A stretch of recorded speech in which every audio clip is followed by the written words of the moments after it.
We have a young man named Phil Collins, who is a contemporary of Eric Clapton and George Harrison, a lead singer in a famous English band who wants recognition on his own. He has a new album out which is called Face Value, and we'll hear some results of that tonight and talk with a young man named Phil Collins, who is very strongly identified with the group Genesis. I think he is still with them, but he has a single album out, and we will find out whether or not he plans to leave Genesis so that it can be in the New York Times in the morning.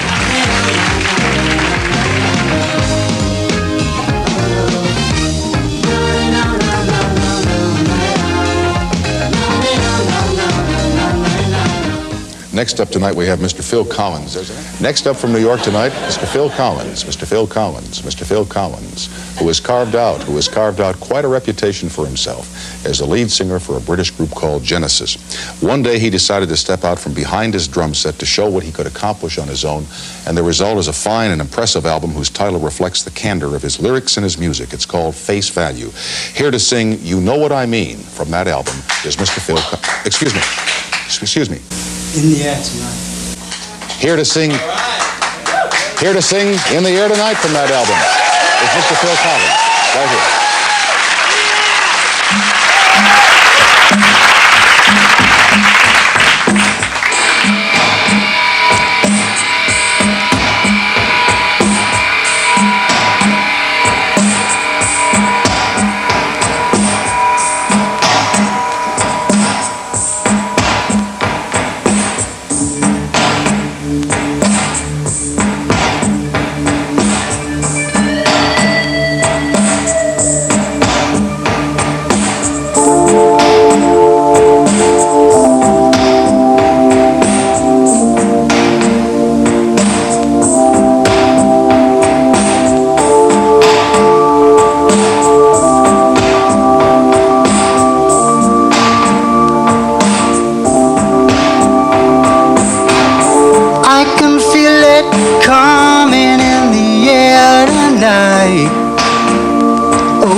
Well, I've been waiting for this moment for all my life.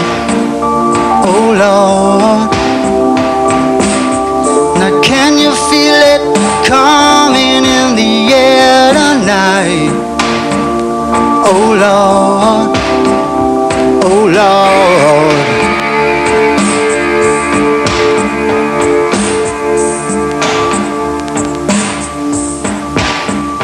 Well, if you told me you were drowning, I would not lend a hand.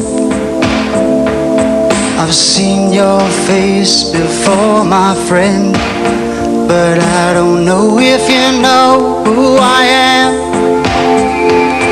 Well, I was there and I saw what you did. I saw it with my own two eyes. So you can wipe off that grin. I know where you've been. It's all been a pack of lies, and I can feel it coming in the air tonight. Oh Lord, well, I've been waiting for this moment for all my life. Oh Lord, I can feel it coming in the air tonight. Oh Lord, well, I've been waiting for this moment for all my life. Oh Lord, oh Lord.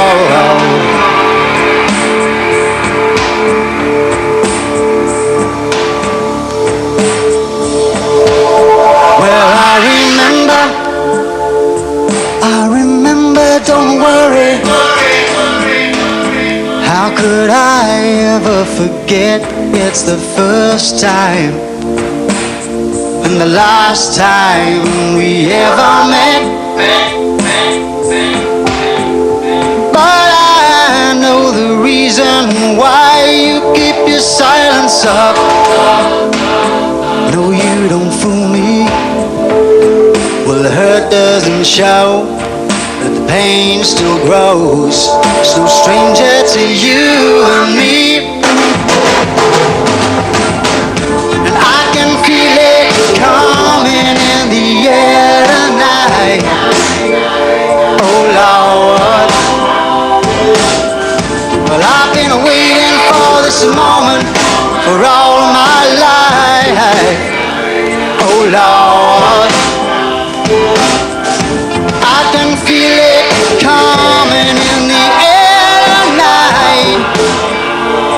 Lord.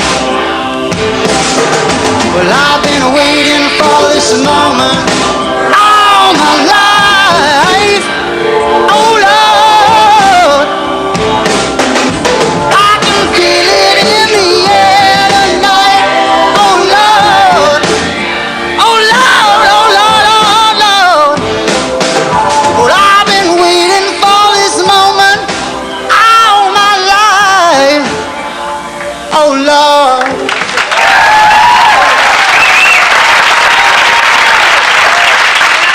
Back with Phil Collins, who I think will be doing You Know What I Mean later on in the show. I mixed up the titles there, and I apologize for that. I hate to introduce the wrong person doing a song and not have the song right.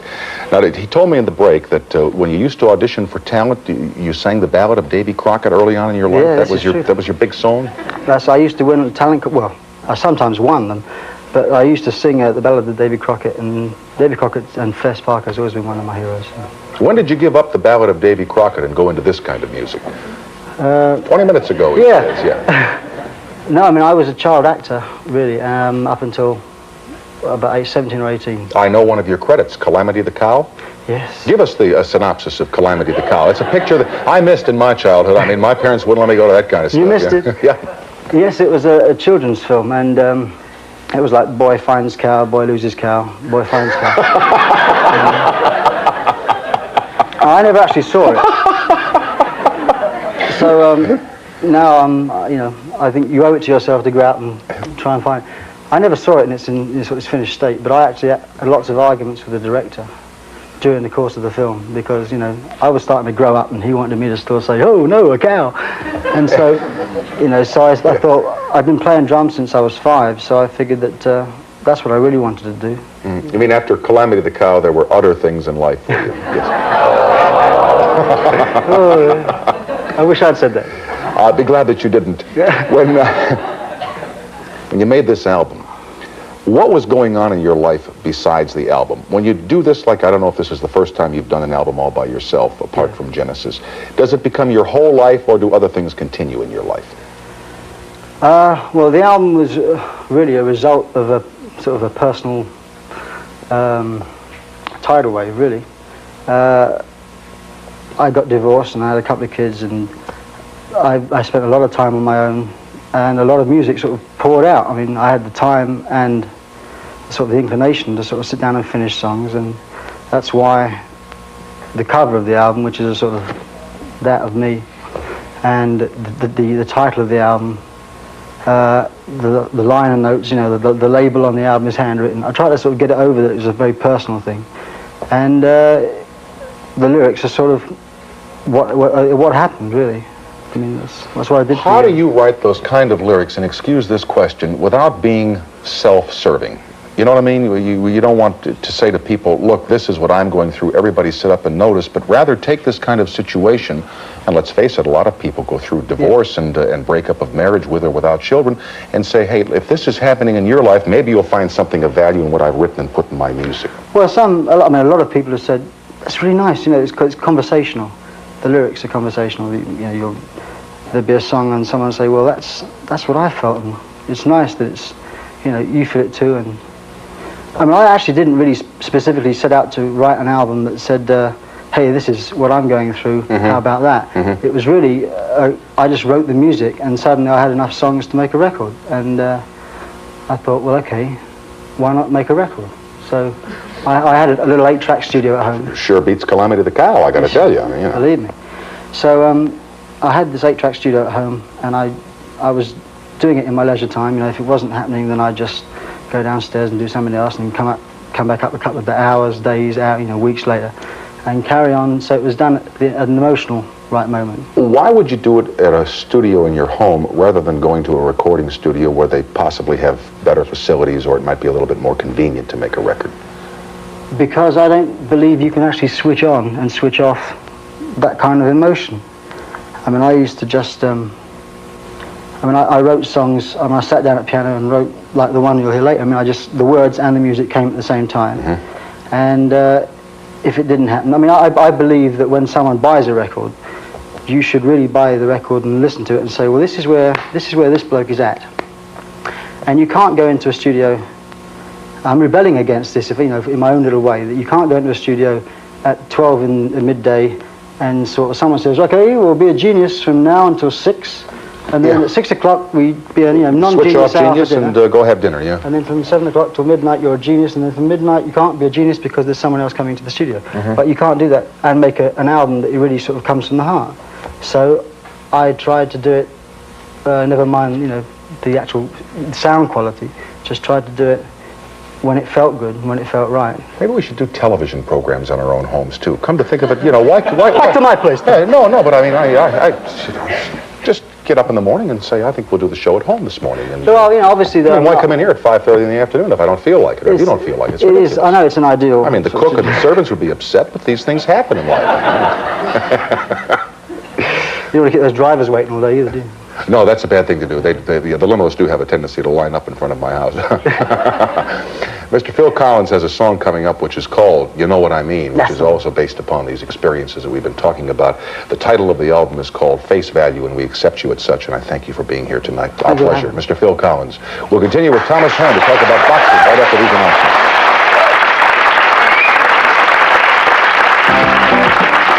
Another song by Phil Collins. Phil is back with us now, and this time I've got the song right. You know what I mean? Here is Phil Collins.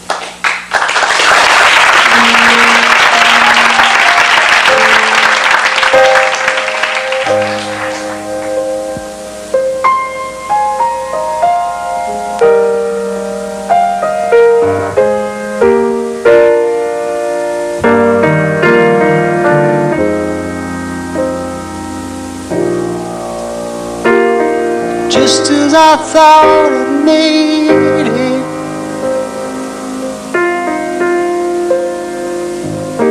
you walked back into my life, just like you never left. Just as I learned to be lonely,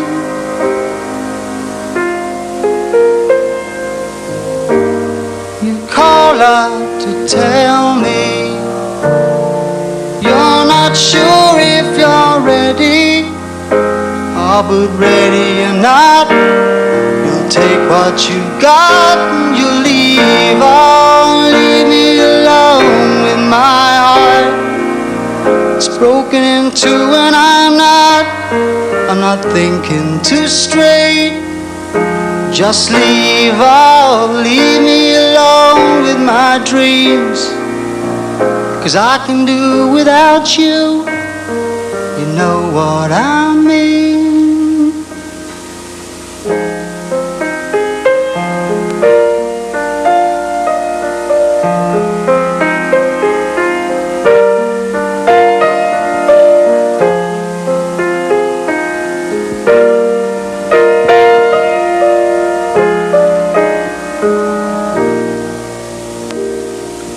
Wish I could write a love song